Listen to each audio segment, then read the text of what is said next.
Hello everyone, कैसे हैं आप सब? Hope all are doing well and great. I am Tanu Tiptan, your commerce educator. Let's start our today lecture. Today we will discuss about on the topic of profit and gain of the business and professions.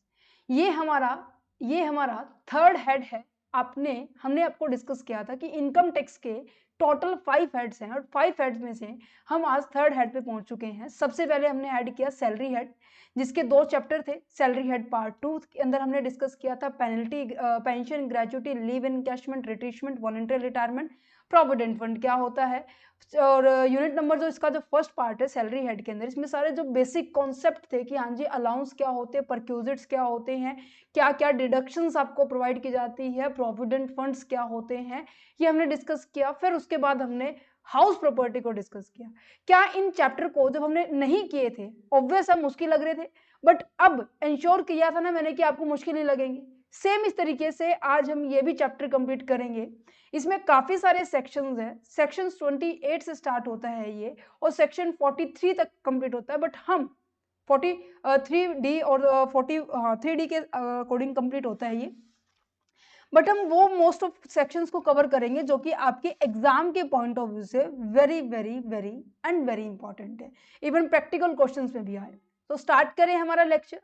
तो सबसे पहले यहाँ पर आपको मैं बता देती हूँ कि पीजीबीपी के अंदर ना आपका 28 जो सेक्शन है ये डिफाइन करता है कि हाँ जी इनकम कौन कौन सी है जो हम income tax under the PGBP head के अंदर लेकर आएंगे. ऐसी कौन सी इनकम है जिनको हम कंसीडर नहीं करेंगे, वो भी यहाँ पर एक्सप्लेन की गई है. और किस इनकम को एज अ इनकम जो कि टैक्सेबल होगी under the head of the PGBP, वो 28 में दिखाई गई है.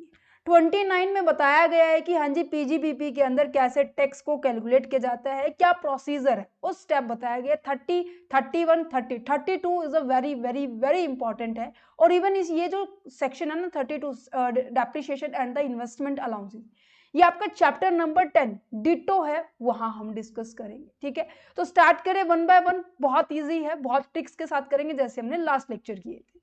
तो सबसे पहले हम यहाँ पर देखिए, यहाँ पर बोला गया है कि टाइप ऑफ इनकम को डिस्कस करना है. टाइप ऑफ इनकम जो कि चार्जिंग सेक्शन दिया हुआ है 28, क्या कहता है इनकम जो कि profit and gain of the business and profession में आएगी, वो आपकी लिस्ट में दी गई है. बट सबसे पहले मैं आपको बताना चाहूंगी कि हाँ जी बिजनेस, ये जो पी लिखा हुआ है, पी का मतलब होता है प्रॉफिट, ठीक है, जी का मतलब होता है गेन, ठीक है, और बी का मतलब होता है कि जो भी आप बिजनेस कर रहे हैं उसमें आप क्या करेंगे, ऑब्वियस है सेल परचेज करेंगे.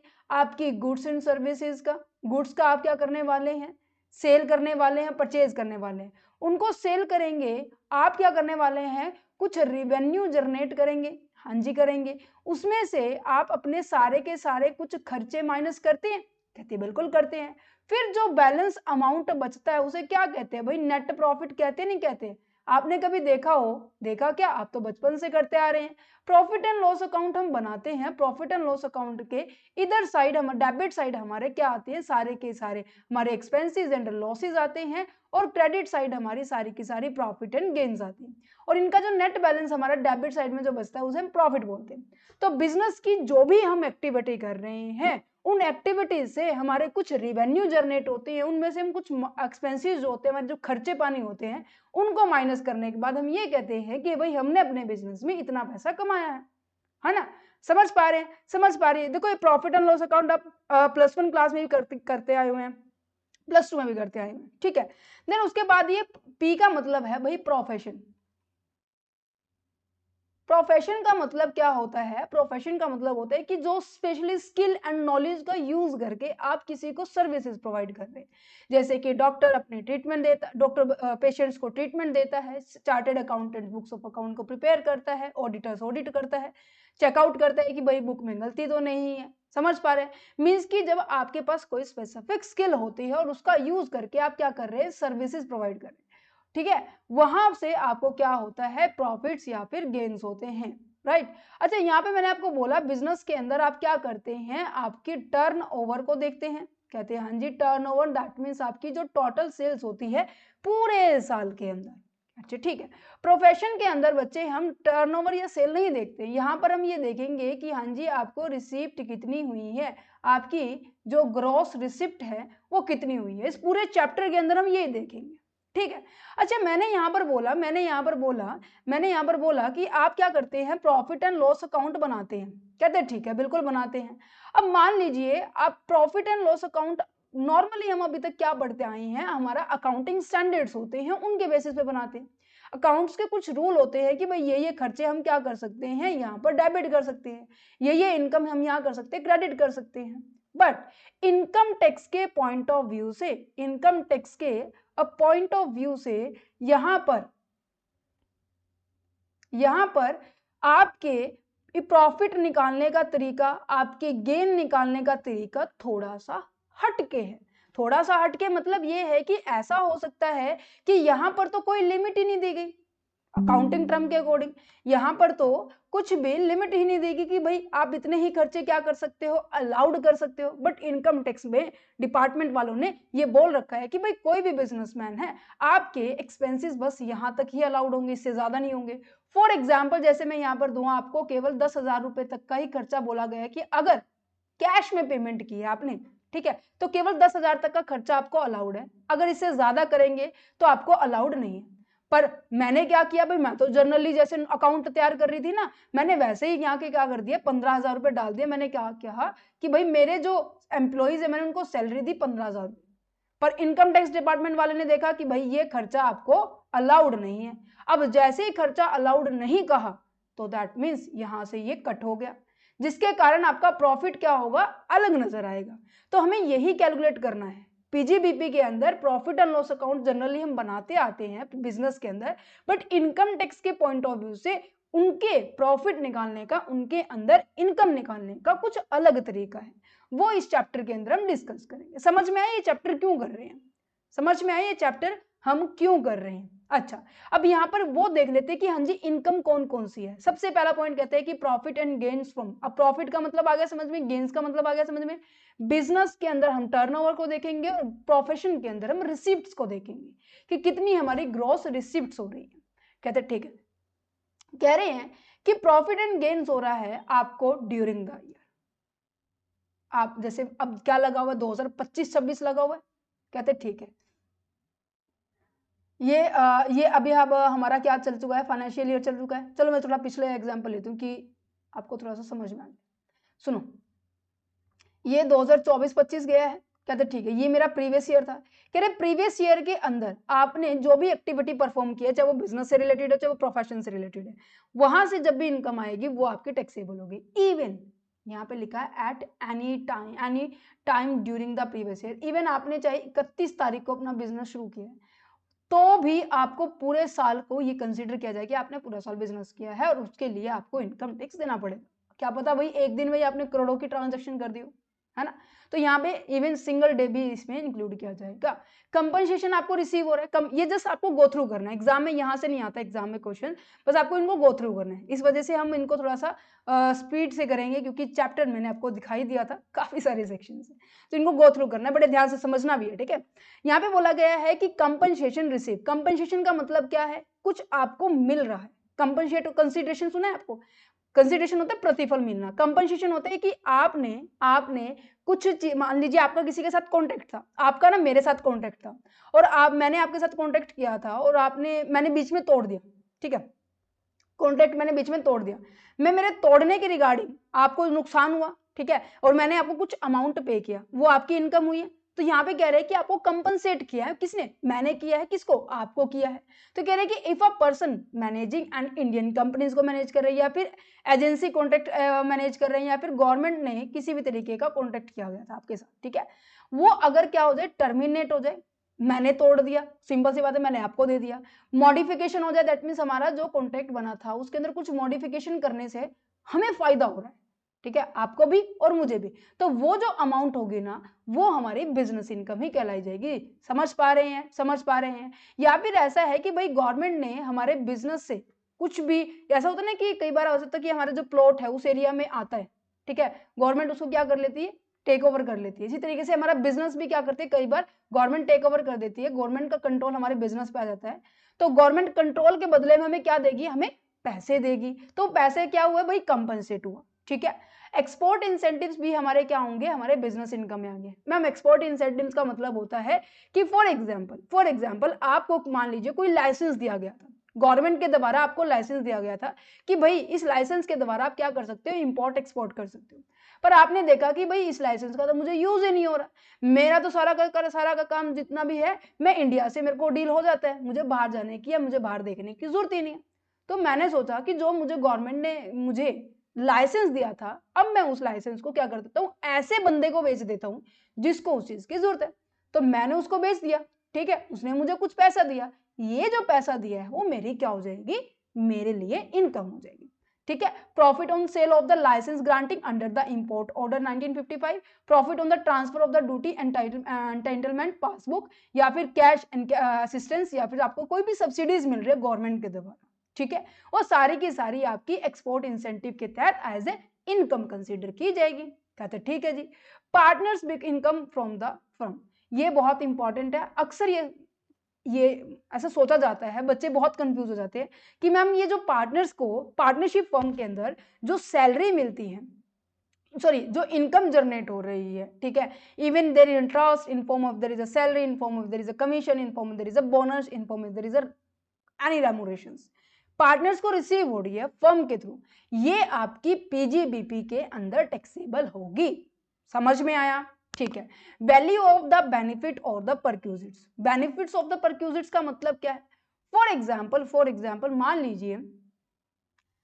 मान लीजिए आपको कोई काम दिया गया, ठीक है, मान लीजिए आपको कोई एडवर्टाइजमेंट दी, कोई भी एक बड़ा सेलिब्रिटी ले लीजिए, ठीक है, अब कोई भी बड़ा सेलिब्रिटी ले लीजिए, उसको कोई ऐड करने के लिए बोला गया कि हाँ जी आपको क्या करना है, डिटर्जेंट की एडवर्टाइजमेंट करनी है, ठीक है, उन्होंने एडवर्टाइजमेंट कर दी, बता दिया कि भाई डिटर्जेंट ऐसा है, ऐसा है, ऐसा, इसका प्राइस ऐसा है, ये ऐसे करता है, ओके। कंपनी वालों ने खुश होके उस बंदे को, जो भी सेलिब्रिटी आया था, उस बंदे को क्या कर दी, गाड़ी गिफ्ट कर दी। कहते ओके, गाड़ी क्या है, परक्यूजिट्स है या नहीं है, या फिर मैं कहूँ कि कोई भी एक अलग से ऐसा अमाउंट दे दिया जो कि उसके लिए बेनिफिटेड है। जो भी अमाउंट, ये तो देखो ये सर्विस कर रहे हैं, ध्यान से सुनना इस बात को, इसने ये काम किया, ये तो इसका भाई बिजनेस है। इस काम करने के अलावा जो भी एक्स्ट्रा अमाउंट मिल रही है, value of the benefit and perquisite, जो भी एक्स्ट्रा अमाउंट मिल रही है जिसको हम कन्वर्टेबल है मनी में या फिर नहीं हो सकती, इट्स ओके, कोई दिक्कत नहीं, वो भी अमाउंट क्या होगी, आपकी बिजनेस इनकम ही कंसीडर करी जाएगी। दैट मीन्स मैंने बोला कि इसको कार दी गई है, ठीक है, फॉर एग्जांपल यहाँ पे क्रिकेटर का एग्जांपल ले लीजिए, धोनी जी ले लीजिए, या फिर कोहली ले लीजिए, या फिर कोई भी एक्ट्रेस ले लीजिए, उनको वो एडवर्टाइजमेंट करते हैं, एडवर्टाइजमेंट के बदले कंपनी वाले उनको कुछ भी गिफ्ट दे दे, वो गिफ्ट उनके लिए क्या कही जाएगी, बिजनेस इनकम कहलाई जाएगी। अच्छा, नॉन कंपनसेट द फीस का मतलब क्या है कि आप मार्केट में हैं, आप इधर हैं, आप सामने वाली पार्टी इधर है और ये वाली पार्टी इधर है, आपको ये बोला गया है, मान लीजिए ये अलग रूट्स में डील करते हैं, ये और ये सेम डील में डीलिंग करते हैं, तो इसने इसको क्या किया, मिस्टर एक्स को क्या किया, ये मिस्टर वाई है, मिस्टर वाई ने मिस्टर एक्स को क्या दिया, पैसे दे दिए कि भाई तुम अपने बिजनेस को आगे रन नहीं करोगे, दैट मीन्स आप मेरे साथ कंपिटिट नहीं करेंगे, आप क्या कर रहे हैं, कंपटीशन नॉन कम्पीट फीस दे रहे हैं, मीन्स कि आप आगे और कुछ मत करो, उसके बदले में हम आपको इतना हैवी अमाउंट देंगे, वो भी क्या की जाएगी, आपको एज अ बिजनेस इनकम ही कंसीडर की जाएगी।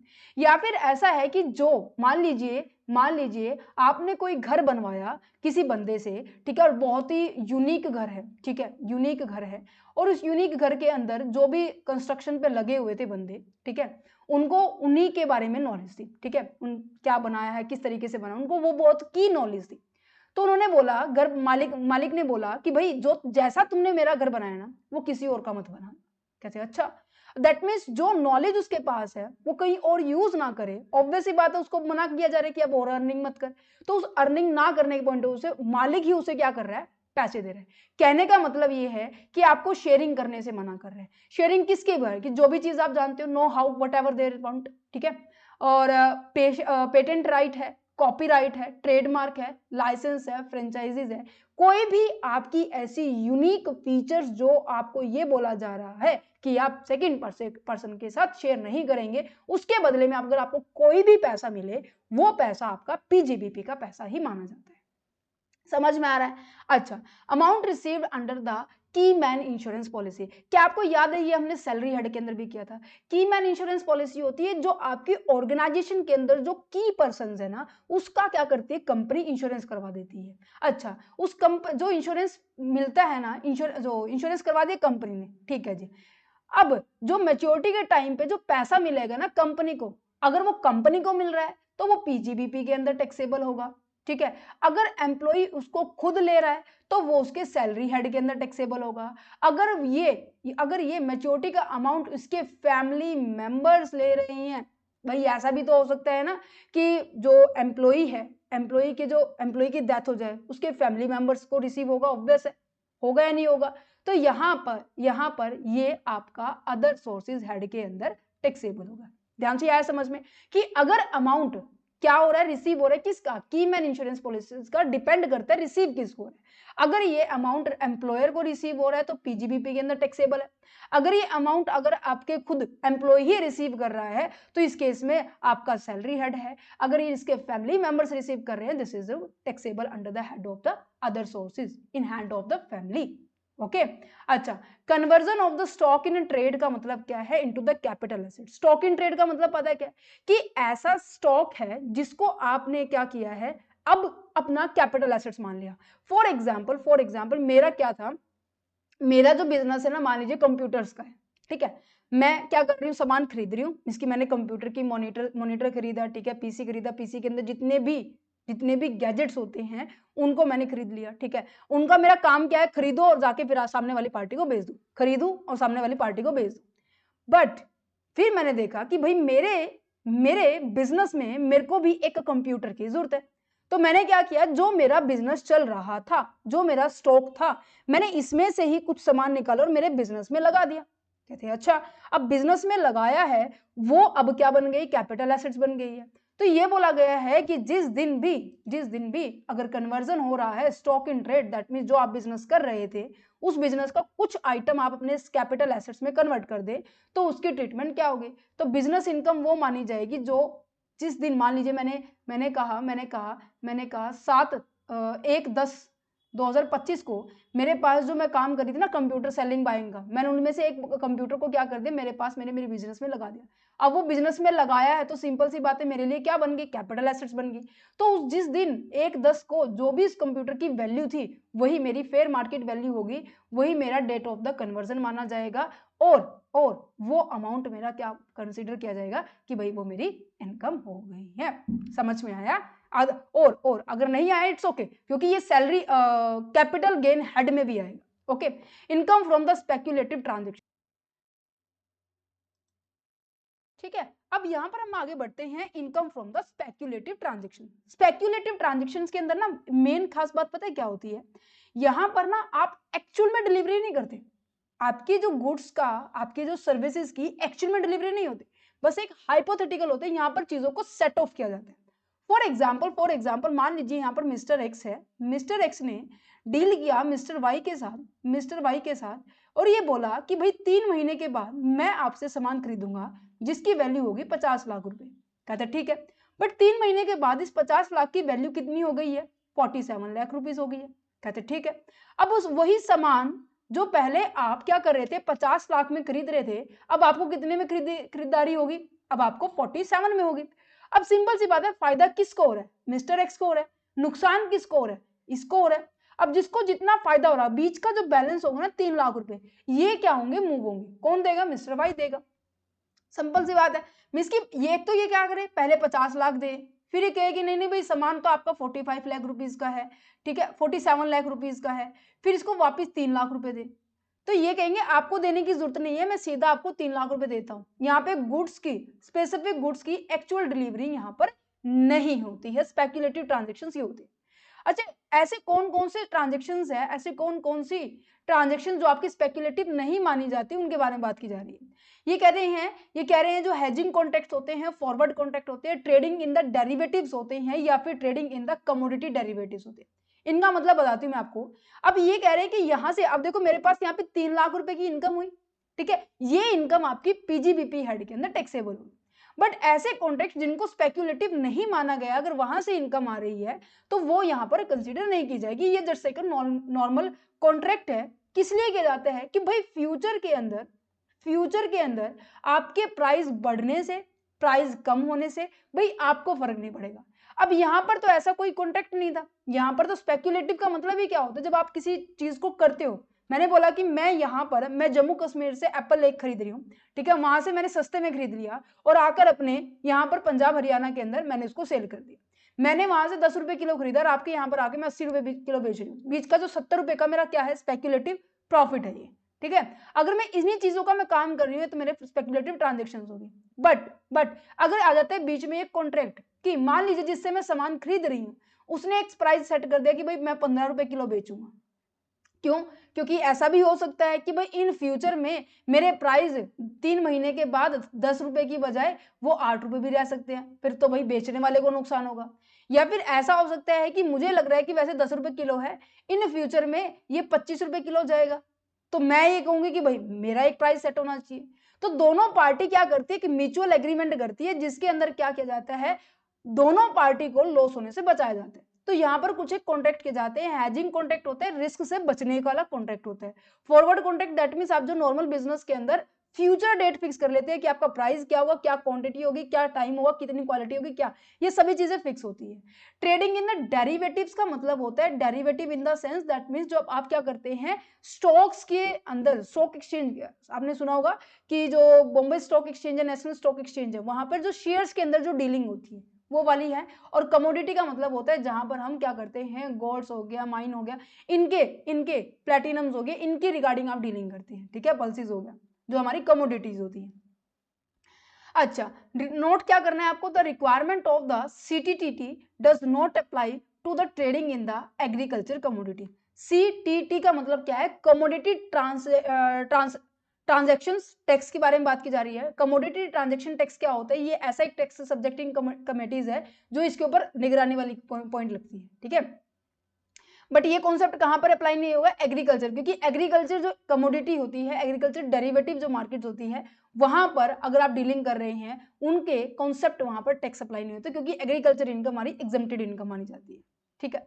आया सेक्शन 28 समझ में कि हाँ जी कौन कौन सी इनकम एज इनकम कौन सी कंसीडर की जाएगी, आपकी बिजनेस इनकम कंसीडर की जाएगी, ओके। अच्छा, नेक्स्ट जाता है सेक्शन नंबर 29, जिसमें ये बात करते हैं कि भाई किस तरीके से पीजीबीपी की इनकम को आप कंप्यूट करेंगे, how to compute the PGBP, ठीक है।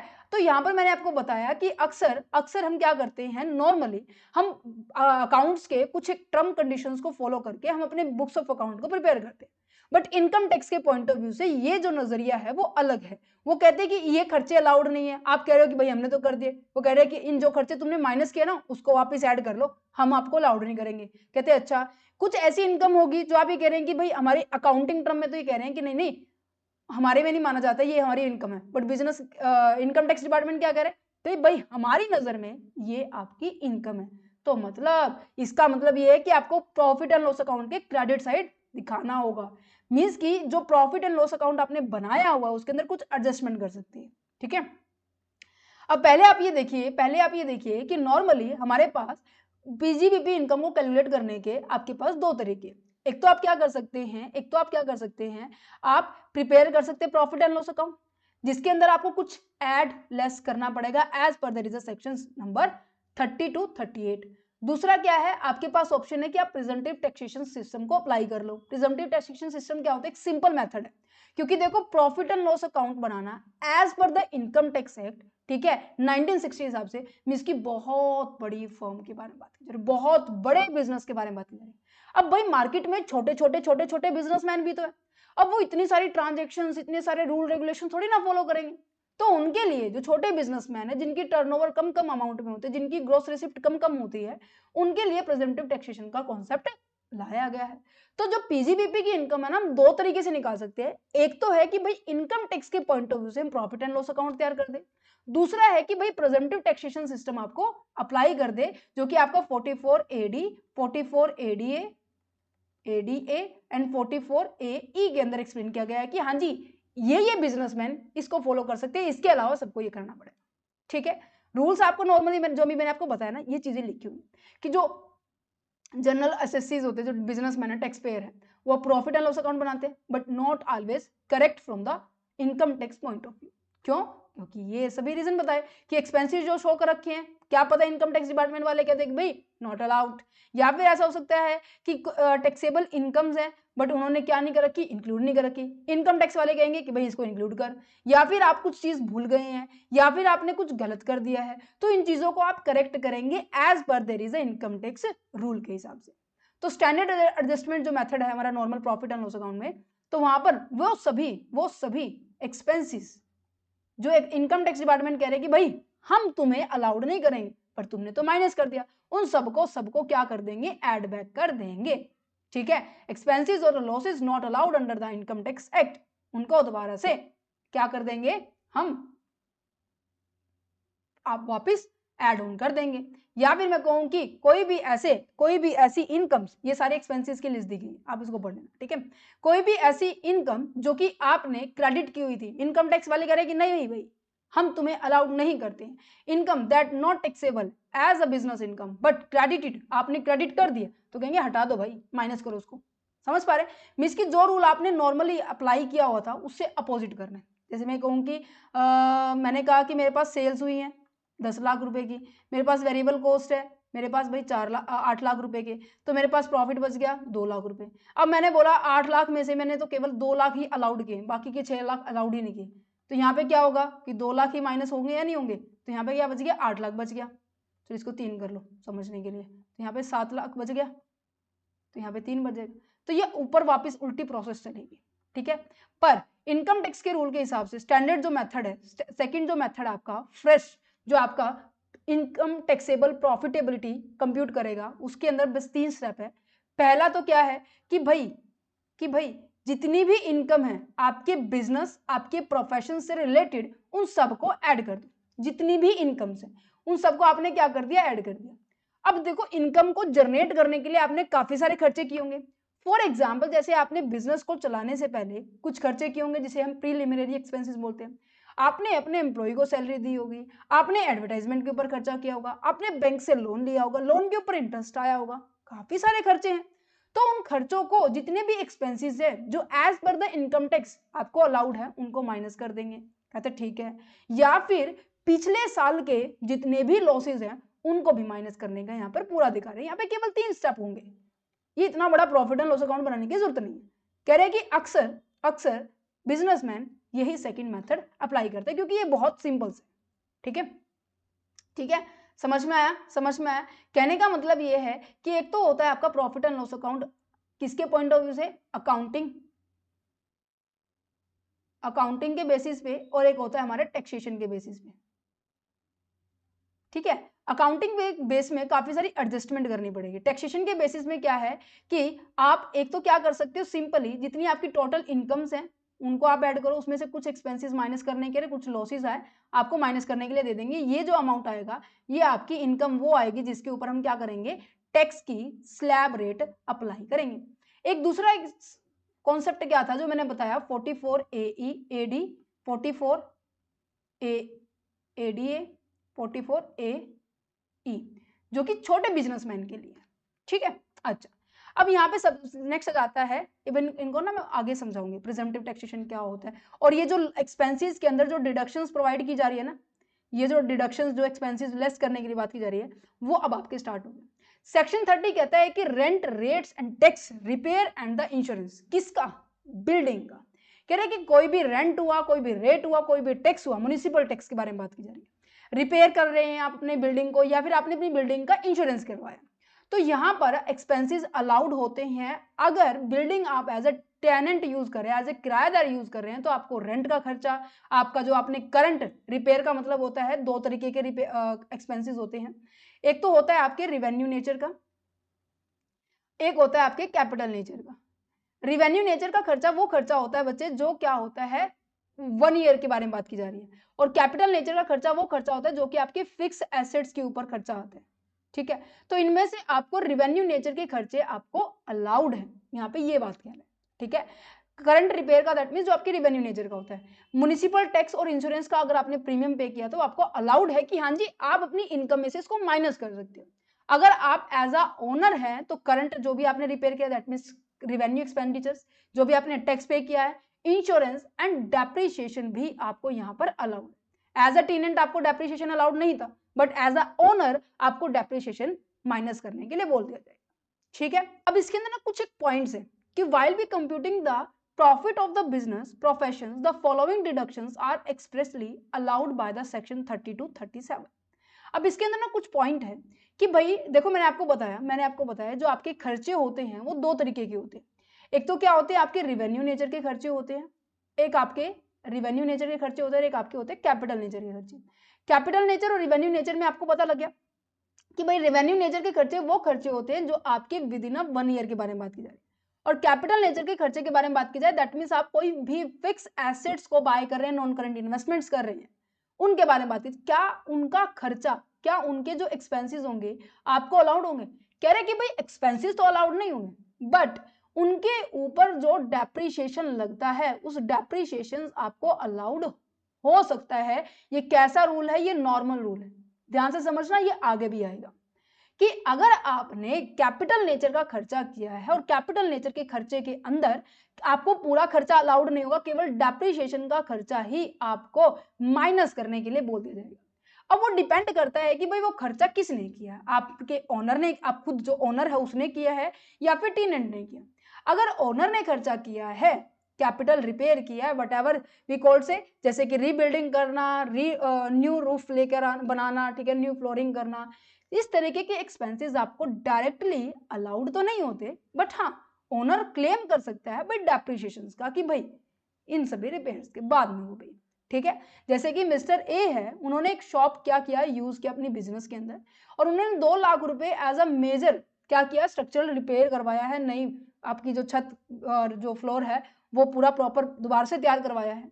ऑब्वियस है वो पूरा 2 लाख रुपए तो माइनस नहीं कर पाएंगे कि भाई 2 लाख रुपए का खर्चा हुआ, कहते नहीं, इसके ऊपर जो 10% डेप्रिसिएशन लगेगा ना वो हम क्या कर सकते हैं, मींस की 20,000 रुपए हम क्या कर सकते हैं आपके एज अ खर्चे दिखा देंगे जिससे कि आपकी इनकम 20,000 से कम हो जाएगी, वो कर सकते हैं। कहते हैं अच्छा अगर यही खर्चा अगर टेनेंट ने करा होता तो, किराएदार ने किया होता तो, कह रहे कि अगर कैपिटल रिपेयर किसने की है, टेनेंट ने की है, ठीक है, टेनेंट ने की है, तो यहां पर ये मान लिया जाएगा कि भाई जैसे मैंने कहा कि मैंने एक जमीन दी थी, ठीक है, वहां पर केवल पहले 4 रूम थे, ठीक है, टेनेंट ने क्या किया, बढ़िया काम चल रहा था उसका, तो उसने क्या किया 3 रूम और बना दिए।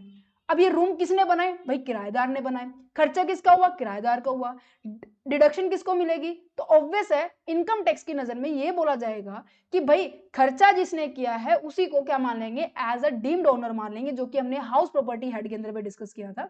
ठीक है, तो यहां पर तो डेप्रिसिएशन का खर्चा भी किसे मिलेगा, आपके टेनेंट को ही मिलेगा, पूरा खर्चा नहीं, ओनली डेप्रिसिएशन का खर्चा। ठीक है, अच्छा, owner can not claim the notional rent, notional rent that means जो कि आपकी जो पर्सनल यूज के लिए जो भी बिल्डिंग आपने यूज किया ना, आपके कोई भी बिल्डिंग थे आपने पर्सनल यूज के लिए किया, ठीक है, तो उसके लिए आपके लिए कोई भी एक्सपेंसेस, आपके लिए कोई भी आपको डेप्रिसिएशन अलाउड नहीं होगा। If the business place belong to the same person he can't be claim the rent as expenses. जैसे मैंने बोला कि मेरे पास एक रूम है, ठीक है, और अक्सर मैं इसको क्या करती थी, रेंट पर चढ़ाती थी और मुझे 30,000 रुपये रेंट महीने का मिल जाता था। कहते हैं अच्छा अगर कुछ खर्चा कर रही थी तो उसका एक्सपेंसेस माइनस करने के लिए मुझे बोल दिया जाता था। कहते ठीक है, अब मैंने क्या किया, मेरी ही बिल्डिंग को मैंने अपने ही बिजनेस के लिए यूज कर लिया। कहते हैं अच्छा, तो यहां पर अगर मैं मेरा बिजनेस किसी और के यहाँ पर रेंट पर किराए पर लेकर, ठीक है, किराए पर मैं किसी और को जगह लेती और मैं उसको किराया देती कि भाई ये लो तुम्हारा 45,000 किराया, मेरे लिए क्या होता है वो खर्चा होता है, बट मैंने क्या किया, मैंने किसी और की बिल्डिंग को किराए पर ना लेकर मैंने क्या किया, मेरी ही बिल्डिंग मैंने एज अ रेंट मान लिया कि भाई मैं मेरे ही बिजनेस, मेरी बिल्डिंग के ऊपर मैं क्या दे रही हूँ, 45,000 खर्चा दे रही हूँ। कहते ऐसा नहीं होता भाई, he can't be claim the rent as expenses. जो भी आप रेंट की अमाउंट किसी और को देते, ठीक है, और वही अमाउंट आप अपनी ही बिल्डिंग को यूज करके बचा रहे हो, तो ऐसे खर्चे को आप क्या नहीं कहेंगे, आप अपनी इनकम, आप अपने एक्सपेंसेस नहीं कहेंगे। ठीक है, ये होता है नॉशनल रेंट। ओके, हम ये कह सकते हैं अपनी प्रॉपर्टी यूज करने से आपका खर्चा बच गया कि बाहर से आपको प्रॉपर्टी एज अ रेंटेड नहीं होनी पड़ी। अगर आपकी प्रीमिसेस बिलोंग करती है पार्टनर से, नॉट द फर्म, ध्यान से सुनना। फॉर एग्जाम्पल मान लीजिए यहाँ पे पार्टनरशिप फर्म है, पार्टनरशिप फर्म में से एक बंदे ने अपनी बिल्डिंग्स को क्या किया, फर्म को क्या कर दिया, एज अ लेट आउट कर दिया है। कहते हैं अच्छा, फर्म उस बिल्डिंग के ऊपर क्या कर रही है, रेंटेड है। फर्म उस बिल्डिंग के ऊपर लैंड जमीन के ऊपर क्या कर रखा है, ये जमीन किसकी थी, मान लीजिए मिस्टर एक्स की थी, और मिस्टर एक्स ने इस फर्म को दिया हुआ है, ठीक है, इस फर्म का हिस्सा भी मिस्टर एक्स भी है, ठीक है। तो यहाँ पर एज ए मेंबर होने के नाते ट्रीटमेंट नहीं की जाएगी। फर्म ये कहेगी कि भाई मेरे लिए खर्चा हो रहा है, मैं मिस्टर एक्स को 30,000 रुपए दे रही हूं, तो फर्म क्या करेगी, अपने इस एक्सपेंसेस को माइनस कर सकती है और मिस्टर एक्स की ये क्या हो जाएगी, रेंटल इनकम हो जाएगी। देखो क्या लिखा हुआ है, if the business is a partnership firm and the building belong to a one person, building किससे बिलोंग करती है, एक पार्टनर से बिलोंग करती है, तो firm can pay the rent, firm क्या करेगी, पार्टनर को रेंट पे करेगी। अच्छा, तो उस रेंट का जो अमाउंट जो फर्म के लिए एज एक्सपेंसेस था उसके लिए वो डिडक्शन ले सकती है। जैसे कि एबीसी लिमिटेड है, उसमें ई पार्टनर है, उसके पास एक बिल्डिंग थी और उस पर क्या हो रही है, हमारी फर्म ऑपरेट हो रही है। फर्म क्या कर रही है, 30,000 रुपए रेंट दे रही है, किसको, मिस्टर ई को, और फर्म के लिए 30,000 रुपए खर्चा है एज अ रेंट एक्सपेंसेस है, तो उसका क्या कर सकती है, वो क्लेम कर सकती है, ठीक है। Tenant use a part for the business and the part of the residence, मतलब कि आपके पास जो बिल्डिंग है ना, वो आधी क्या कर रहा है, बिजनेस पर्पज से यूज कर रहा है, आधी क्या कर रहा है, खुद रेजिडेंशियली डोमेस्टिक पर्पज से यूज कर रहा है, वो खुद वहां उस रूम में रह रहा है। कहते हैं अच्छा, तो यहां से जितना भी एक्सपेंसेस होगा, जितना भी आपकी इनकम होगी, वो उसी पार्टीशन में होगी जिस पार्टीशन में आप उसका बिजनेस कर रहे हैं, जिस पार्टीशन में आप अपना रह रहे हैं। फॉर एग्जाम्पल मैं कहूँगी भाई 50-50% है, कहते ठीक है 50% खर्चा अलाउड हो जाएगा, कहते भाई 30-70% है, कह रहे भाई 30% खर्चा अलाउड हो जाएगा। कहने का मतलब ये है कि rent and the related expenses will be divide proportionately, जिस प्रोपोर्शन में वो रह रहे हैं। समझ में आ गया, पक्का पक्का आ गया। अच्छा जी, deductions related to the plant machinery and the furniture and the fitting के बारे में कहना क्या चाह रहा है, सिंपल सी बात कह रहा है कि अगर आपने plant machinery and furniture and fitting के रिगार्डिंग आप बात की जा रही है, वो भी current repairs, insurance related repairs, insurance related expenses, ये आपको अलाउड है अंडर सेक्शन 31 में। समझ में आया। Rent paid for there is a plant and machinery and furniture if it is taken on the hire, अगर उसने, मैंने कहा मेरे पास ये जो प्लांट एंड मशीनरी थी, ठीक है, फर्नीचर एंड फिटिंग्स थी, अगर ये मेरे खुद के हैं, ठीक है, और मैं इसको रिपेयर करवा रही हूँ, मैंने इसको इंश्योरेंस करवाया मैंने इसका, तो ये खर्चे ऑलरेडी अलाउड है करंट नेचर के। क्लियर है। अगर मैं कोई कैपिटल नेचर का खर्चा करती हूँ उसमें केवल मुझे क्या अलाउड है, मुझे केवल डेप्रिसिएशन अलाउड है। ये नहीं है कि 2 लाख का खर्चा किया था तो पूरे के पूरे 2 लाख नहीं, इसके ऊपर जो डेप्रिसिएशन लगेगा वो खर्चा अलाउड है, ठीक है। करंट नेचर का फुल्ली अलाउड है, फुल अमाउंट अलाउड है, बट कैपिटल नेचर का केवल डेप्रिसिएशन अलाउड है, ठीक है।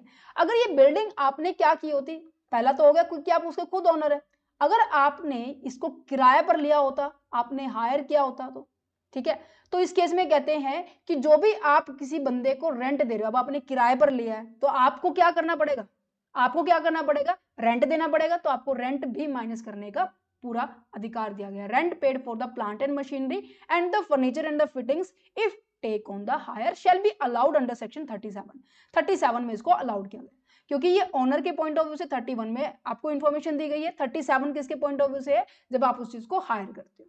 गॉट इट, ये मैंने आपको समझा दिया।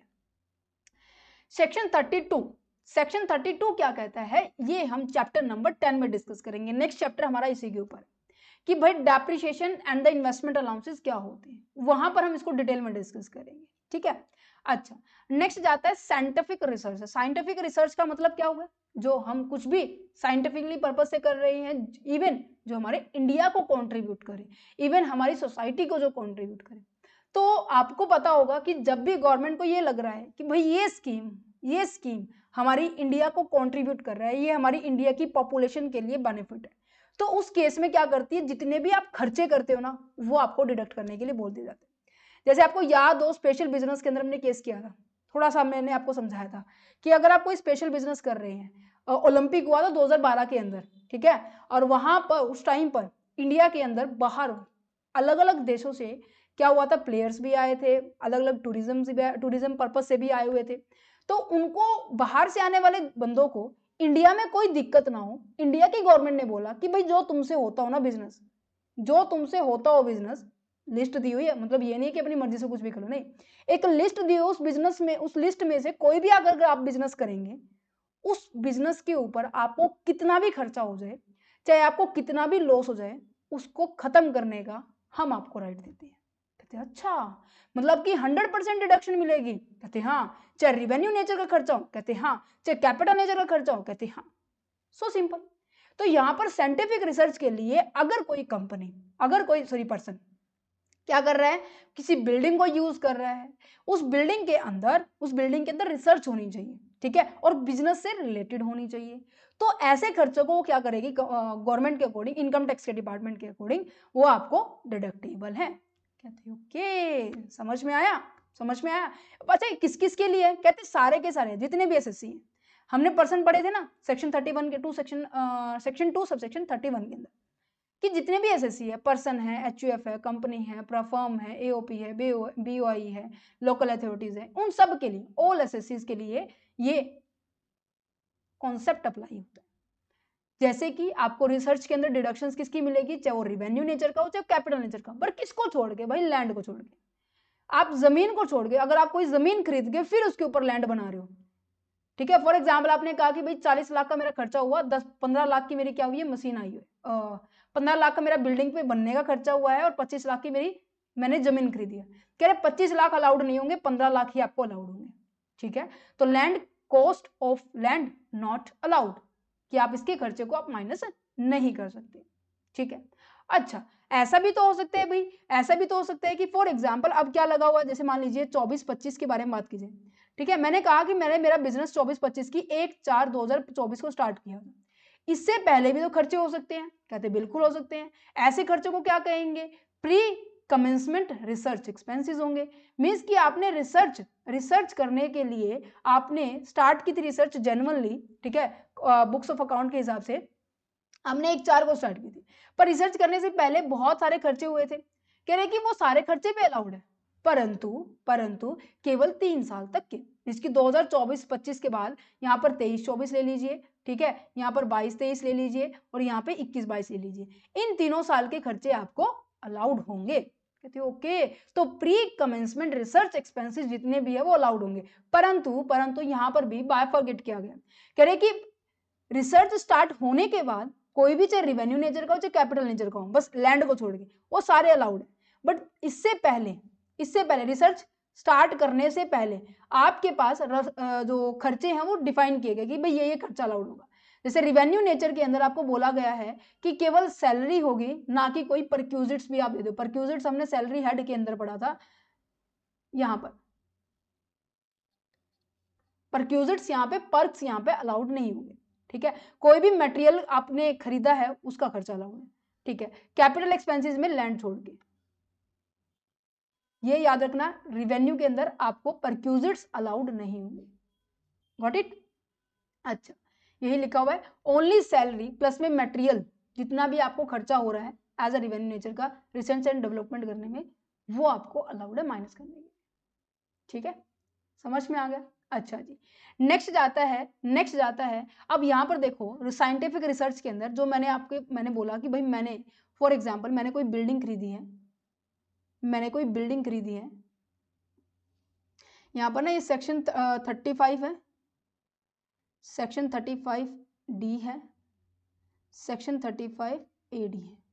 सेक्शन 35 आपका साइंटिफिक रिसर्च के लिए है, कि जितने भी आपके एक्सपेंसेस होंगे किससे रिलेटेड, साइंटिफिक रिसर्च के लिए, वो आपके माइनस होंगे। और सेक्शन 30D आपके बारे में बात करते हैं, प्रीलिमिनरी एक्सपेंसेस जो होते हैं, कंपनी स्टार्टअप बिजनेस स्टार्ट करने से पहले जो खर्चे होते हैं। अच्छा, 35AD के बारे में बात की जाए तो ये आपका स्पेसिफाइड बिजनेस है। अभी हम क्या कर रहे हैं, अभी हम साइंटिफिक रिसर्च कर रहे हैं, ठीक है, ठीक है। साइंटिफिक रिसर्च कर रहे हैं। अब यहाँ पर साइंटिफिक रिसर्च के अंदर हमने ये देख लिया कि भाई हाँ जी साइंटिफिक रिसर्च में किस तरीके के खर्चे अलाउड है, किसको अलाउड है। सबको अलाउड है, रिवेन्यू हो या कैपिटल नेचर का, बस हाँ किसको छोड़ के, लैंड को छोड़ के, लैंड आपकी अलाउड नहीं है।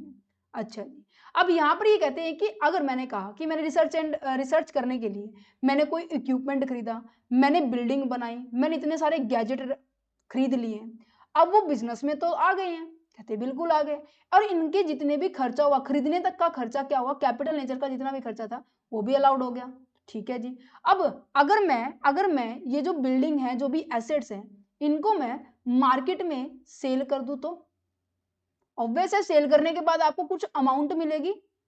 हाँ जी, मिलेगी या नहीं मिलेगी, कहते बिल्कुल मिलेगी। ये अमाउंट क्या होगी, टैक्सेबल होगी। अब यहाँ पे इसी के ऊपर है कि अगर आप क्या कर रहे हैं, सेल कर रहे हैं, किससे, या तो मोर देन वैल्यू से, या फिर ऐसा हो सकता है कि लेस देन, या फिर इक्वल टू वैल्यू से।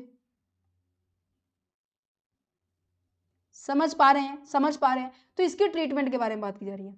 अगर आपने एसेट सोल्ड कर दी without the being used in the business, that means कहने का मतलब ये है कि आपने बिना यूज किए एसेट्स को सेल आउट कर दिया, तो यहाँ पे सेल वैल्यू देखेंगे और आपकी एक्चुअल कॉस्ट देखेंगे। फॉर एग्जांपल आपकी जो एक्चुअल कॉस्ट है, यहाँ पर मान लीजिए 4 लाख रुपए थी, और आपने बेच कितने में दिया, आपने बेच दिया 3 लाख रुपए में, तो एक्चुअल कॉस्ट ज्यादा है, ठीक है, और 3 लाख रुपए कम है, कहते कोई दिक्कत नहीं है। अब ये आपकी जो 3 लाख रुपए आपने जो बेचे हैं, ठीक है, सेल जो वैल्यू आपके पास एज ए इनकम होगी, कहते हैं हाँ जी इनकम है। अब इस इनकम को हम क्या कंसीडर करेंगे, आपकी पीजीबीपी की इनकम कंसीडर करेंगे। ठीक है, अगर मैं कहूं कि भाई मेरी जितनी सेल एक्चुअल कॉस्ट थी 4 लाख रुपए, इससे ज्यादा में मैंने बेच दिया, ज्यादा कितना, मैंने कहा कि भाई 4,50,000 में मैंने बेच दिया, कहते ओके, मींस की टोटल इनकम कितनी हुई है, कहते टोटल इनकम आपकी 4,50,000 रुपए हुई है, कहते ठीक है, पर पीजीबीपी में केवल कितनी आएगी, केवल 4 लाख आएगी, क्योंकि जितनी इसकी एक्चुअल कॉस्ट है ना, उतनी ही वैल्यू आपकी पीजीबीपी में आएगी, और जो एक्स्ट्रा का अमाउंट बच गया 50,000 रुपए, ये आपका कैपिटल गेन हेड के अंदर टैक्सेबल होगा।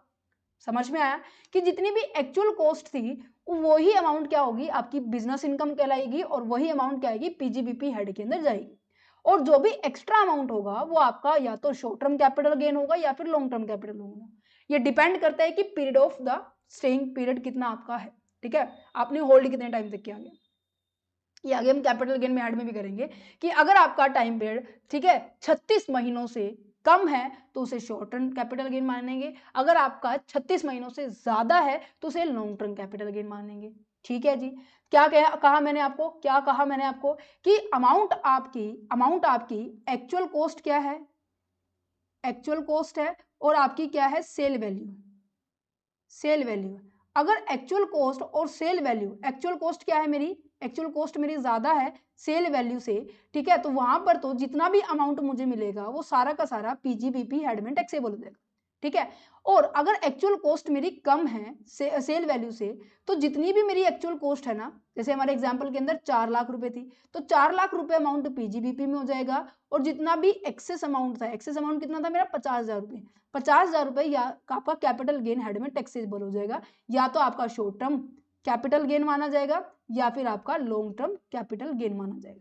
क्लियर आ रहा है बच्चे समझ में। अच्छा, अगर मैं ये कहूं कि भाई sold after being be used, कि भाई यूज कर लिया, यूज करने का मतलब पता है क्या है, यूज करने का मतलब पता है क्या है, अब मैंने आपको बोला कि जब मैं इस बिल्डिंग को यूज कर रही हूँ, जब मैं इन गैजेट्स को यूज कर रही हूँ, तो ऑब्वियस सी बात है यूज किया तो प्रॉफिट एंड लॉस अकाउंट में दिखाया, प्रॉफिट एंड लॉस अकाउंट में दिखा के सारे के सारे खर्चे मैंने क्या कर रखे होंगे, डेबिट कर रखे होंगे, और जब मैंने सारे के सारे खर्चे डेबिट कर दिए तो ऑब्वियस सी बात है इनका तो खर्चा, इनकी वैल्यू बिल्कुल नील हो गई है, कहते हैं हाँ अब मैं इसको बेचूंगी, बिल्कुल बेचेंगे, मीन्स की नील हो गई है वैल्यू, और आप ये कह रहे हैं कि बेचने के बाद मुझे 3 लाख रुपए मिले।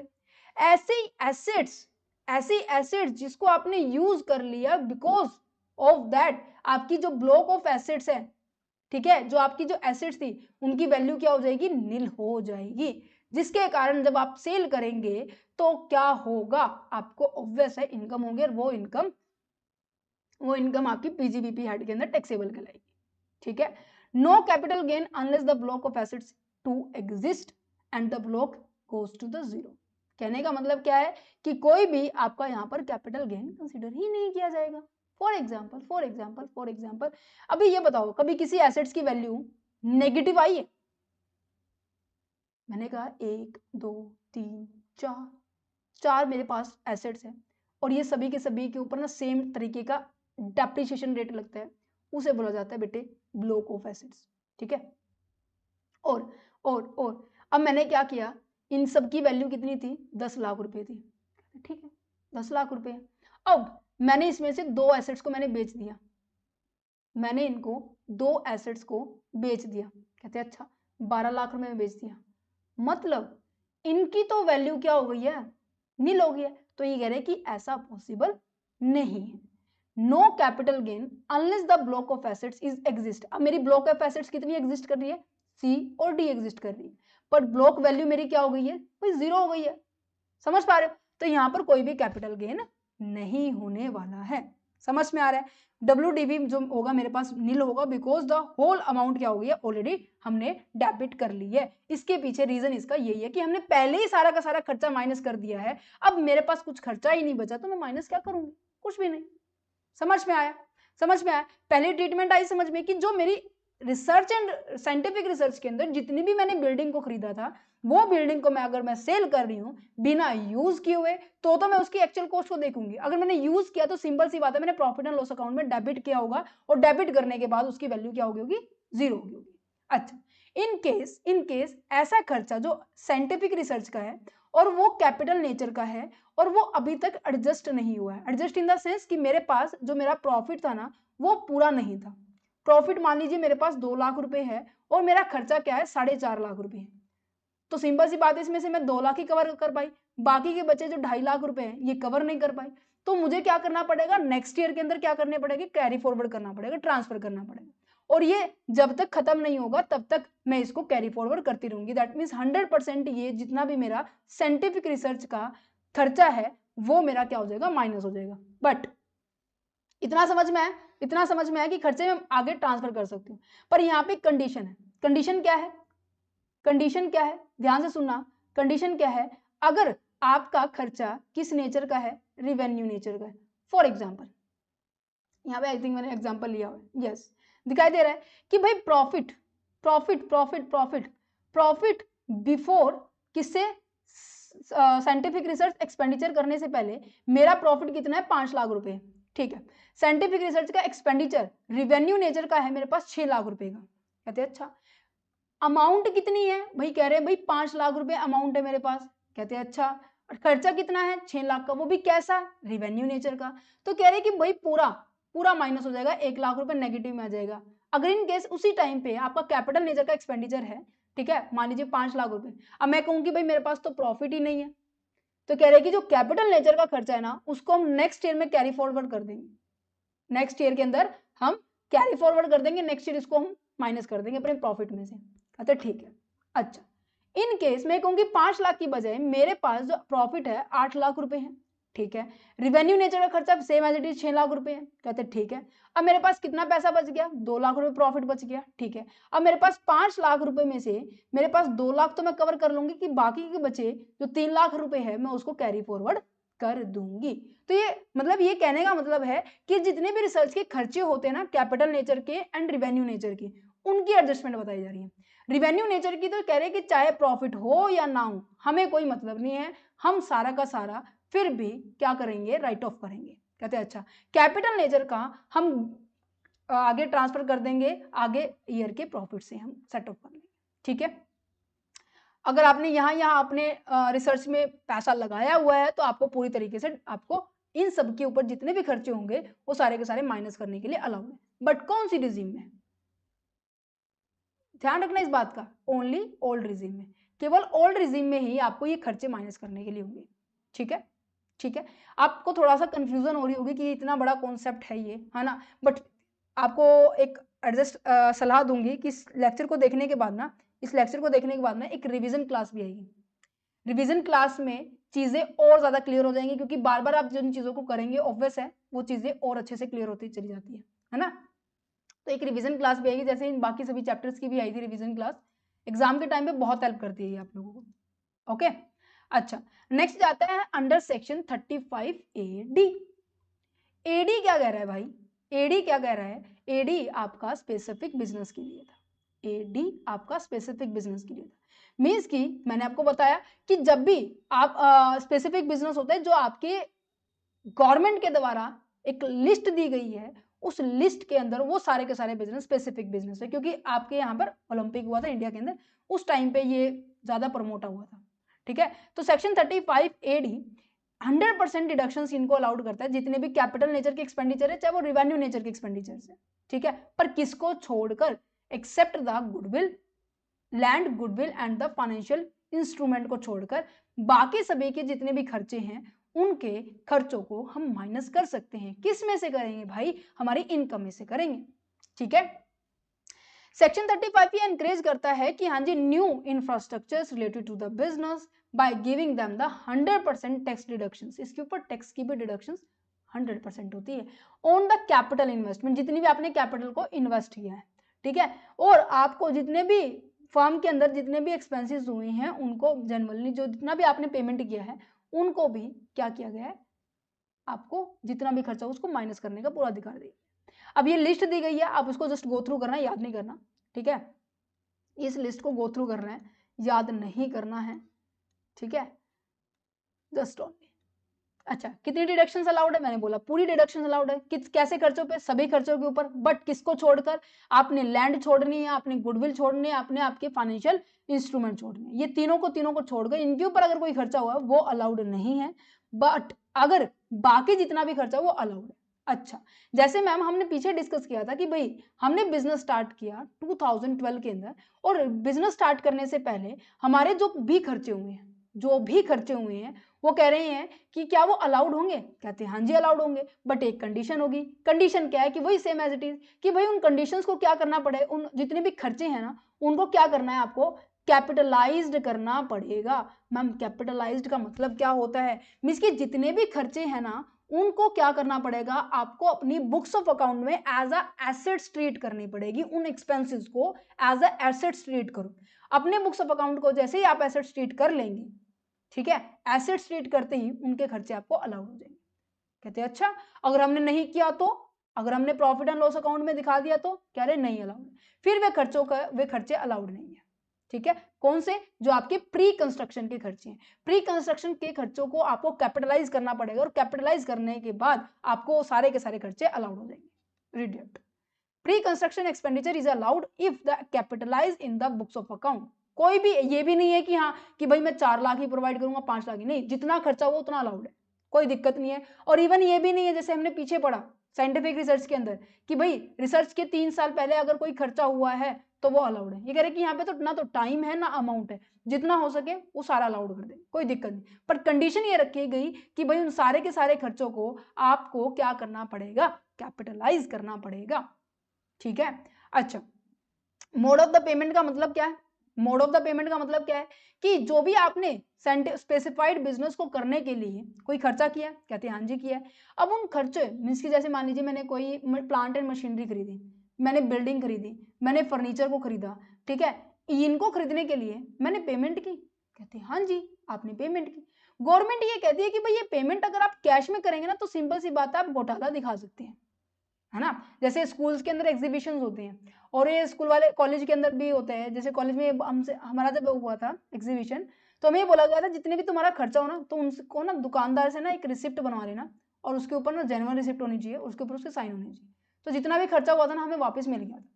अब ऐसा हो सकता है कि आज के टाइम में, क्योंकि इनकम टैक्स किस लिए पढ़ाया जा रहा है, क्योंकि टैक्स की चोरी ना हो, आप हर हेड को बिल्कुल अच्छे से प्रिपेयर करें।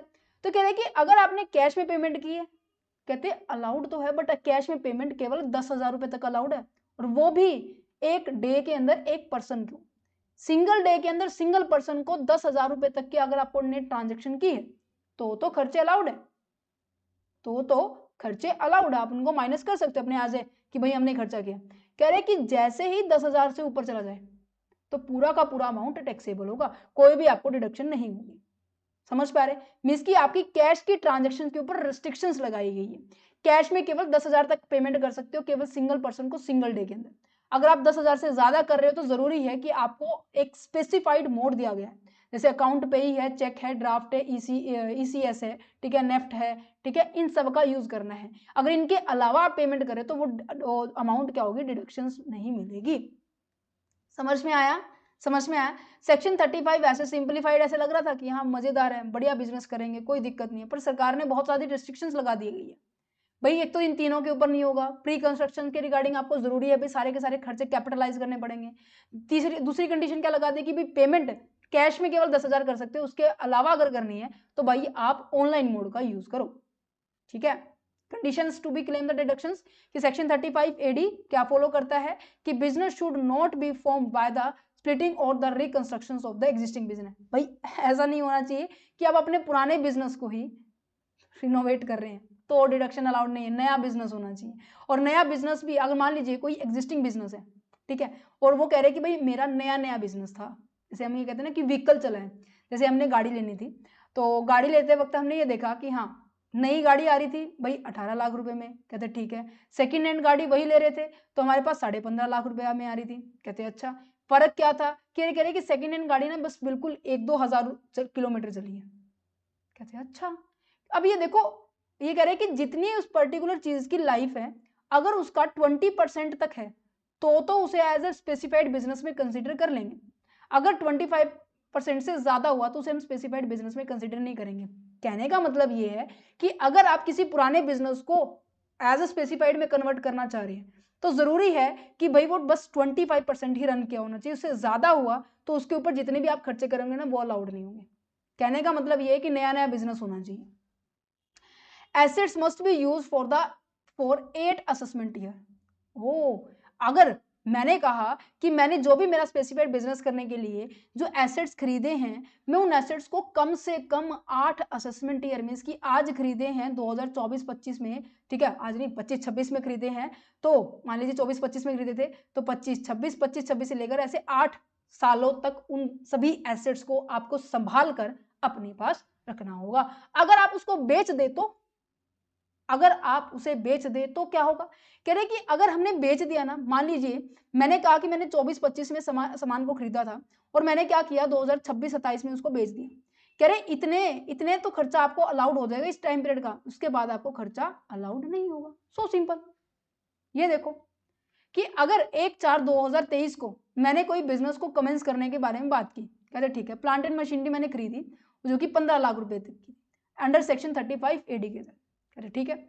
और ये बोला गया है कि अब देखो यहां पर नजर आ रहा है कि आपको मैंने अभी बताया ना कि कम से कम 8 साल तक आपको इस बिजनेस के अंदर ये एसेट्स रखनी होगी, तो 8 साल कितनी हो गई है, 31/3/2031 तक हो गया, कहते अच्छा। बट मैंने बीच में ही 1/7/2026 को ही मैंने क्या कर दिया, मेरी बिजनेस को, मेरी एसेट्स को सेल कर दिया। हो सेल कितने में कर दिया, सेल कितने में कर दिया, मैंने कहा 10 लाख रुपए में कर दिया। अब मेरी बिजनेस इनकम को कैसे कैलकुलेट करेंगे, भाई कितने में खरीदा था, कह रहे 15 लाख में खरीदेगा, किसे कैसे क्या बोला जाएगा, कॉस्ट ऑफ एक्विजिशन। एक्विजिशन होता है खरीदने की लागत। अच्छा, इसमें क्या करेंगे, यहां से अब 31/3/24 आएगा, 31/3 ओहो 31/3/25 आएगा, 31/3/26 आएगा, ठीक है। यहां तक आया, मीन्स की 1 2 और यहां पर 3 साल का डेप्रिसिएशन कैलकुलेट करेंगे। फॉर एग्जाम्पल मान लेते हैं इनके ऊपर डेप्रिसिएशन है 15%, ये 15% ही निकाला हुआ है मैंने, ठीक है। और निकालने के बाद तीनों ईयर का मैंने डेप्रिसिएशन निकाला, देन उसके बाद इस तारीख को मीन्स की 1/4/2026 को मेरे एसेट्स की वैल्यू क्या हुई, 9,21,187.5 रुपये हुई, कहते अच्छा। अब यहाँ पर मेरी क्या निकल कर आई, मेरी बिजनेस इनकम निकल कर आई, और मैंने कितने में सेल किया था, 10 लाख में सेल किया था, कहते ठीक है। अब मेरी देखो सेल वैल्यू कितनी है, मेरी 10 लाख रुपए है। इस टाइम मेरे बुक्स ऑफ अकाउंट में मेरी सेम एसेट्स की वैल्यू कितनी है, 9,21,000 समथिंग रुपए। तो मैं जैसे इसको माइनस करूंगी मेरे पास 78,812 रुपए, ये क्या नजर आएगा, मेरे पास गेन नजर आएगा कि भाई मेरी जो सेल मैंने की है वैल्यू हो, ठीक है, वो मेरी बुक वैल्यू से ज्यादा है। बुक वैल्यू में मेरे 9 लाख रुपए तक की दिखा रखी है, बट मैंने बेच दिया उसको 10 लाख में, जो बीच का डिफरेंस होगा वो क्या होगा बट्टे आपका 78,000 रुपीज, ये मेरा कैपिटल गेन हेड में जाएगा। अब ये डिपेंड करता है भाई शॉर्ट रन है या लॉन्ग रन। It's okay. समझ में आ गया कि ये कहना क्या चाह रहा था कि किस तरीके से क्लेम ले सकते हैं और 8 ईयर असेसमेंट का मतलब क्या है। यस एवरीवन, जल्दी से बताइए, फिर हम आगे बढ़ते हैं अपने नेक्स्ट कॉन्सेप्ट के ऊपर कि भाई amortisation of the preliminary expenses क्या होते हैं।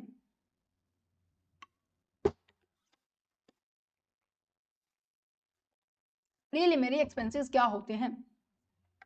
अब यहाँ पर देखो क्या लिखा, सबसे पहले प्रीलिमिनरी एक्सपेंसेस को समझिए, क्या क्या कहना चाह रहा है। वो सारे खर्चे जो आप अपने बिजनेस को स्टार्ट करने से पहले वो सारे के सारे खर्चे करते हैं, ठीक है। वो खर्चे कैसे हो सकते हैं, जैसे कि इसमें भी लिस्ट दी गई है, लिस्ट याद नहीं करनी, बस आपको कॉन्सेप्ट समझ में आना चाहिए। लिस्ट में ये सारे के सारे खर्चे हैं, जैसे कि आपने कोई रिपोर्ट तैयार की है या फिर आपने कोई सर्वे किया है मार्केट का, अरे कोई सर्वे किया है मार्केट का, ठीक है, या फिर आपने कोई प्रोजेक्ट रिपोर्ट तैयार की है, या फिर आपने अपने सर्विसेज ली है बिजनेस के अंदर, या फिर कोई लीगल चार्जेस है, आपने कोई डॉक्यूमेंट प्रिपेयर करवाया है एमओए या फिर एओए, या फिर रजिस्ट्रार ऑफ कंपनी को रजिस्ट्रेशन की फीस दी है, एडवर्टाइजमेंट की है, प्रिंटिंग की है, ठीक है, प्रोस्पेक्टस इशू करने के लिए, या फिर आपने डिबेंचर को इशू करने में कोई भी खर्चा किया। ये सारे के सारे खर्चे बिजनेस को स्टार्ट करने से पहले होते हैं, नहीं होते हैं, कहते बिल्कुल होते हैं। ये कह रहे कि अलाउड है, कहते हैं हाँ जी अलाउड है। किसको अलाउड है, या तो इंडियन कंपनीज होनी चाहिए, इंडियन कंपनीज होनी चाहिए, या फिर वो रेजिडेंट ऑफ इंडिया होना चाहिए। समझ में आया। अगर मैं कहूं कि मेरे पास फॉरेन कंपनी है और नॉन रेजिडेंट पर्सन है, ये कह रहे कि इनके लिए अलाउड नहीं है, केवल इंडिया से जिनका रिलेशन है ना उन्हीं को ये डिडक्शंस अलाउड होगी, ठीक है। तो प्रीलिमिनरी एक्सपेंसेस क्या है, इनिशियल जो स्टार्टअप एक्सपेंशन जो कॉस्ट होती है, उस कॉस्ट का जो खर्चा होता है, जो ये कॉस्ट होती है ना, इसकी डिडक्शंस केवल आपके इंडिया के पर्संस को ही मिलेगी, या तो इंडियन कंपनीज को या फिर इंडियन रेजिडेंट पर्संस को, ठीक है। समझ में आया। किसको अलाउड नहीं, क्या क्या इसमें अलाउड नहीं होगा, प्री कंस्ट्रक्शन जो सॉरी कंस्ट्रक्शन नहीं, प्रीलिमिनरी एक्सपेंसेस में कौन से खर्चे हैं ऐसे जो अलाउड नहीं होंगे। जैसे कि आपने अपने एम्प्लॉय को क्या दी है, सैलरी दी है, कहते हैं अच्छा जी। अगर आपने अपनी जो बिल्डिंग है, प्रीमिसेस है, उसके ऊपर आपने रेंट दिया है, कहते हैं अच्छा जी। आपने अपने बिजनेस को करने के लिए ये लोन लिया था भाई बैंक से, तो बैंक के ऊपर जो बैंक वाले जो आपसे इंटरेस्ट चार्ज करेंगे वो भी अलाउड नहीं है। समझ पा रहे हैं। Salary, rent and interest on the boring, ये खर्चे आपको अलाउड नहीं है, बिकॉज ये आपके नॉर्मल बिजनेस के एक्सपेंसेस ट्रीट किए जाते हैं as per the income tax act. यहां पर इसे हम प्रीलिमिनरी एक्सपेंसेस नहीं कंसिडर करेंगे, ठीक है। समझ में आया, समझ में आया। अच्छा, अब यहां पर ना, अब ये तो समझ में आ गया भाई किसको मिलेगा, इंडियन कंपनी है, नॉन रेजिडेंट पर्सन से, ठीक है। अब यहाँ पे ये बात की जाती है कि भाई अमाउंट ऑफ डिडक्शंस किसको मिलेगी। Yes everyone, amount of deductions किसको मिलेगी। यहां पर ये समझो, इस बात को समझो, इस बात को मान लीजिए ये मैंने बोला मेरे पास क्या है, इंडियन कंपनी है, इंडियन कंपनी है, और इधर साइड है कोई भी अदर रेजिडेंट ऑफ इंडिया, कोई भी अदर है। पहले हम इसको समझते हैं। रेजिडेंट ऑफ इंडिया के बारे में बात की जाए, कह रहे हैं कि आपके जो टोटल जो प्रोजेक्ट के ऊपर जो कॉस्ट होने वाला है ना, एक सेकेंड, अरे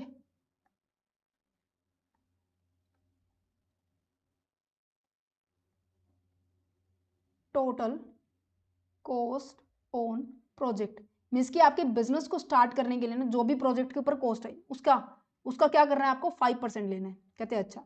और जो भी आपके खर्चे हुए हैं, ठीक है, प्रीलिमिनरी एक्सपेंसेस जितने भी हुए हैं वो अमाउंट लेनी है, ठीक है। इनमें से जो भी अमाउंट लोअर होगी उस अमाउंट को आपका डिडक्शन मिलेगा। क्या आपको एक साथ मिल जाएगा, कहते नहीं एक साथ नहीं मिलेगा, आपको 5 इक्वल इंस्टॉलमेंट दी जाएगी। मीन्स कि मान लीजिए यहाँ पर 4 लाख रुपए हुआ, 4 लाख के हिसाब से कितना हो गया, 80,000 रुपए, 80,000 रुपए आपको हर साल माइनस करने के लिए दे दिए जाएंगे। ये कब है जब अदर नॉन रेजिडेंट के बारे में बात की जा रही है, कंपनी को छोड़ के। कहते हैं अच्छा, कंपनी में ऐसा क्या खास है भाई, कंपनी के पास ये चॉइस है कि या तो वो क्या ले ले, टोटल कॉस्ट ऑफ प्रोजेक्ट ले ले, टोटल कॉस्ट ऑफ प्रोजेक्ट ले ले, या फिर वो टोटल कैपिटल एम्प्लॉयड ले ले। टोटल कॉस्ट ऑफ प्रोजेक्ट का मतलब क्या है कि आपके प्रोजेक्ट को ऊपर कितनी लागत आई है उसका 5% लेना है, और टोटल जो कैपिटल एम्प्लॉयड है उसका 5% लो। इनमें से जो भी हायर होगा उसको सिलेक्ट करना है। क्यों? अब देखो कंपनीज को इतनी ऑफर क्यों दी जा रही है, क्योंकि कंपनी में खर्चा ज्यादा होता है, और कंपनी इंडियन कंपनी है, कहीं ना कहीं हमारे इंडिया को सपोर्ट कर रही है, एम्प्लॉयमेंट जनरेट कर रही है, जीडीपी की ग्रोथ करेगी। तो गवर्नमेंट ने क्या कहा है कि आप इंडियन कंपनी को ज्यादा थोड़ा सा रिलैक्सेशन दी है, कह रहे कि इनमें से जिसकी भी वैल्यू ज्यादा हो ना उसको उठा लो, क्योंकि जिसकी ज्यादा वैल्यू होगी ऑब्वियस ही बात है खर्चा उतना ही माइनस करने को मिलेगा। ठीक है, अच्छा जी। देन उसके बाद जितना भी प्रीलिमिनरी एक्सपेंसेस आया है इनमें से फिर मुझे क्या करना है, लोअर सेलेक्ट करना है, फिर as it is same step कि 5 सालों के लिए आपको अलाउड होगा और फिर वो हर साल। फॉर एग्जाम्पल जैसे कॉस्ट ऑफ प्रोजेक्ट मेरे पास कितना है, कॉस्ट ऑफ प्रोजेक्ट है मेरे पास 50 लाख रुपए, और कैपिटल एम्प्लॉयड मैंने किया बस 60 लाख रुपए। इनमें से जो भी हायर क्या होगा, हायर मेरे पास 60 लाख रुपए होगा। अब मेरे को इस 60 लाख रुपए का 5% लेना है, कहते ठीक है 3 लाख रुपए हो गया, ठीक है जी। और मुझे किसके साथ कंपेयर करना है, प्रीलिमिनरी एक्सपेंसेस के साथ कंपेयर करना है, जितना भी मैंने खर्चा किया हुआ। मैंने कहा कि भाई मैंने खर्चा किया हुआ है भाई 2.5 लाख रुपए, कहते अच्छा इनमें से जो लोअर होगा, मैंने कहा ये वाला, इसको आपको 5 सालों के लिए आपको 5 इक्वल इंस्टॉलमेंट के अंदर आपको माइनस करने के लिए बोल दिया जाएगा कि हाँ भाई 5 लगातार सालों तक, फाइनेंशियल ईयर के लगातार तक, मैंने कहा कि मेरा बिजनेस यहाँ स्टार्ट हुआ है इसके लगातार आपको 5 सालों के लिए ये खर्चे आपको अलाउड होंगे। कहते अच्छा अगर कोई और बिजनेस तो सीधा ये देखेंगे कि भाई कॉस्ट ऑफ प्रोजेक्ट कितना है उसका 5% लो, कहते ले लिया। एक्चुअल एक्सपेंडिचर कितना है 1,80,000, इनमें से लोअर 1,80,000 हो, इसकी 5 इक्वल इंस्टॉलमेंट कर देंगे, 36,000 रुपए क्या होंगे आपको हर साल आने वाले 5 फाइनेंशियल ईयर तक अलाउड हो जाएगी। ठीक है, इंपॉर्टेंट बात क्या है कि भाई कॉस्ट ऑफ प्रोजेक्ट क्या होते हैं कि actual cost of the fixed को एसेट्स, जो आप एसेट्स को खरीद रहे हो ना उसके ऊपर जो एक्चुअल लागत आती है। ठीक है, कैपिटल एम्प्लॉयड का मतलब क्या है कि जब आप शेयर कैपिटल को इशू कर रहे हैं उसके बारे में बात की जा रही है, जैसे कि डिबेंचर्स हो गया, शेयर कैपिटल हो गया, डिबेंचर हो गया, लॉन्ग टर्म बोरिंग, इन सबको ऐड करेंगे तो आपकी कैपिटल एम्प्लॉयड आएगी। बट किसको छोड़ के, research and reverse and reserve and surplus and the security premium. Got it, समझ में आया, ये समझ में आया? यस एवरीवन, ये पूरा 35 सेक्शन हमारा कंप्लीट होने वाला है। 35 डबल डी ये वाला रहता है, डबल डी ए वाला, कि जब एम्प्लॉयर क्या करता है अपने एम्प्लॉय को वॉलंटरी रिटायरमेंट होने के लिए बोलता है, तो एम्प्लॉयर अपने एम्प्लॉय को कुछ एक अमाउंट देता है, तो ये किसके लिए खर्चा है, एम्प्लॉयर के लिए खर्चा है। अब ये क्या इसका क्लेम कर सकता है कि भाई जितना भी अमाउंट मैंने क्या किया मेरे एम्प्लॉय को दिया है वॉलंटरी रिटायर के पॉइंट ऑफ व्यू से, क्या ये डिडक्टेबल है, कहते हैं हाँ जी है। क्या सेम ईयर के अंदर होगा, कहते नहीं। इसकी भी जितना भी अमाउंट आपने अपने एम्प्लॉय को दिया है उसकी 5 इक्वल इंस्टॉलमेंट बना लो और आने वाले 5 साल तक उसको क्या कर देना, डिडक्ट कर देना।